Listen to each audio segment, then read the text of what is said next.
जब तक आप इन 3 शक्तियों का भोग नहीं दोगे, आप कितनी मर्जी नाक रगड़ लेना, देवता या फिर आपका इष्ट देवता आपकी मदद करने के लिए बिल्कुल भी नहीं आएगा।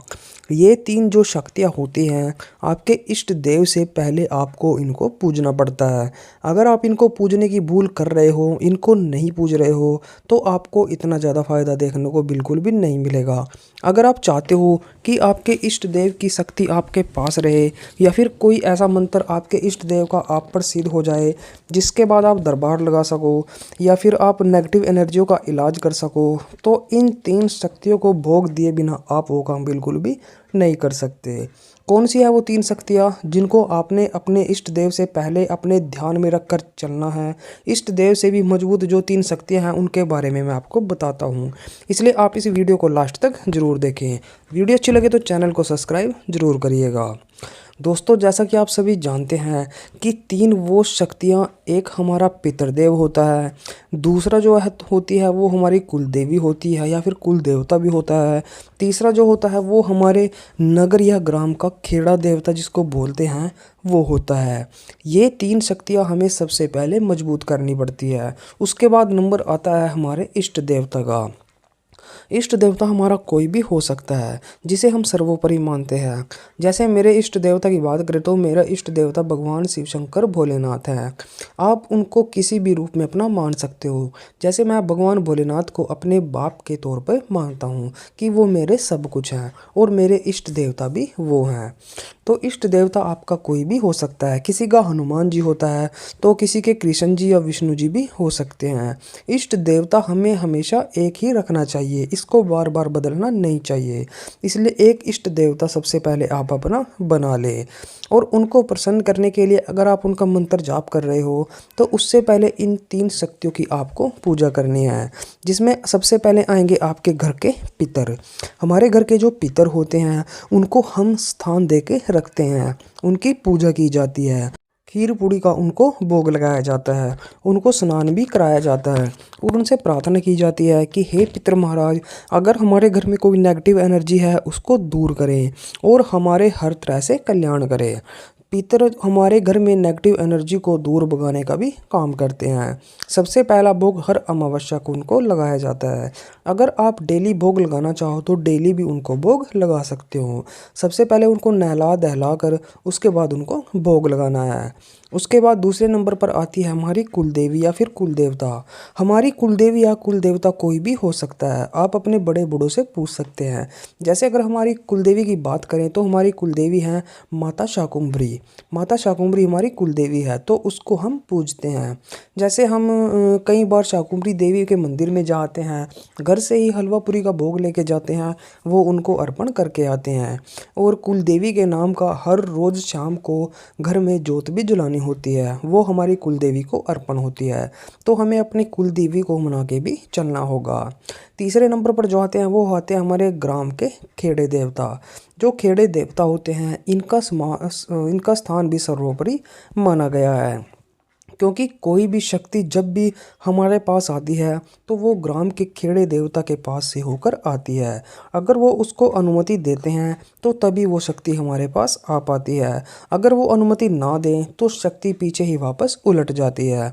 तो खेड़े देवता जी का स्थान भी हमारे लिए सर्वोपरि माना गया है, उनका भी हमें ध्यान लगाकर चलना है। उसके बाद स्थान आता है हमारे इष्ट देवता का। तो इष्ट देवता की पूजा से पहले अगर हम इन 3 शक्तियों को भोग देते हैं, इन 3 शक्तियों को मानते हैं, तो तभी हमारी पूजा पूरी हो पाती है। इसलिए आप ध्यान रखें कि जब भी आप अपने इष्ट देवता का मंत्र जाप करें तो सबसे पहले आपने अपने पितरों को मनाना है। जैसे ही आप पूजा करने के लिए बैठे तो वहाँ पर पितरों का आवाहन करें, हाथ में थोड़ा सा गंगा जल या पानी लेकर बोले कि हे पितृदेव, आप मेरी इस पूजा को सफल बनाए, हमारे कार्य में कोई भी अड़चन नहीं आनी चाहिए। दूसरे नंबर पर आपने कुल देवी के नाम का दीपक जला लेना है। कुल देवी के नाम का दीपक आपने बोल के जलाना है कि हे कुल देवी माता, आपका मैं यहाँ पर आवाहन करता हूँ और आपके नाम की है जोत मैं जगाता हूँ। तीसरा, आप खेड़े बादशाह यानी क्षत्रपाल महाराज के नाम का भी दीपक जला सकते हो, या फिर आप ऐसे ही उनका आह्वान कर सकते हो कि हे क्षेत्रपाल महाराज, मेरे क्षेत्र की रक्षा करना और किसी भी नेगेटिव एनर्जी को मेरे पास बिल्कुल भी मत आने देना। मैं अपने इष्ट देव का यह मंत्र जाप कर रहा हूँ। ऐसा करने के बाद जब आप अपने इष्ट देव का मंत्र जाप स्टार्ट करते हो तो ये जो तीनों शक्तियाँ हैं ये आपकी हर प्रकार से रक्षा करती है, आपके मंत्र जाप को आगे बढ़ाती है और आपके द्वारा जो भी मंत्र जाप किया हो जाता है वो पूरा का पूरा उसका जो फल होता है वो आपको प्राप्त होता है।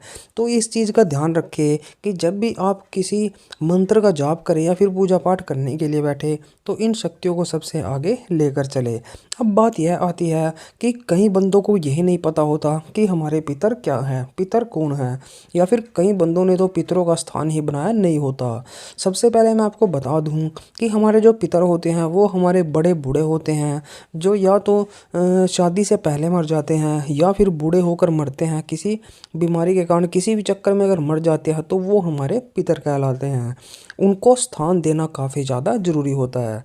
अगर आपने उनका स्थान नहीं बना रखा है तो वो आपके घर में तकड़ी हलचल करते हैं, जैसे कारोबार का ख़राब कर देना, घर में पैसे की रुकावट बना देना, घोड़ा गाड़ी ख़राब हो जाना, यानी घर की जितनी बरकत है वो सारी की सारी वो हिलाकर रख देते हैं।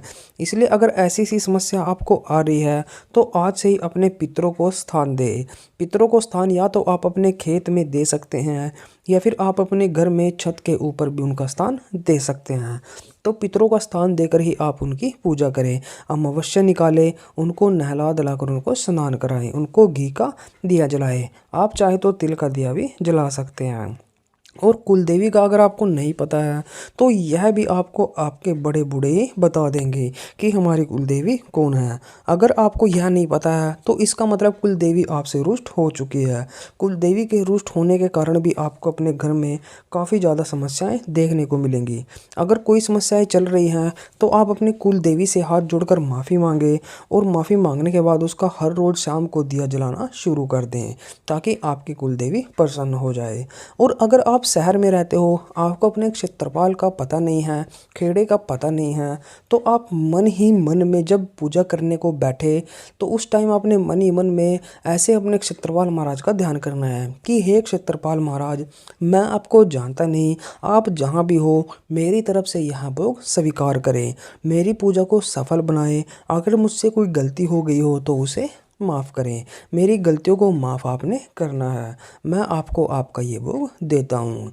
अगर आप ऐसे करते हो तो वो भी क्षेत्रपाल महाराज स्वीकार कर लेते हैं। अगर ये तीनों करने के बाद आप मंत्र जाप करोगे तो आपको उसके उसी दिन से अनुभव मिलने शुरू हो जाएंगे। आप कहोगे कि हाँ गुरुजी, कुछ ना कुछ अनुभव मुझको जरूरी मिल रहे हैं, और आपका मंत्र भी जल्दी सिद्ध होगा, आपकी जो शक्तियाँ हैं वो आपको जल्दी मिलनी शुरू हो जाएंगी। जी हाँ, तो दोस्तों वीडियो में रहने के लिए आपका बहुत बहुत धन्यवाद। वीडियो अच्छी लगी वीडियो को लाइक करें, हमारे चैनल को सब्सक्राइब करें। मिलते हैं हमारी एक न्यू वीडियो के साथ, तब तक के लिए जय हिंद।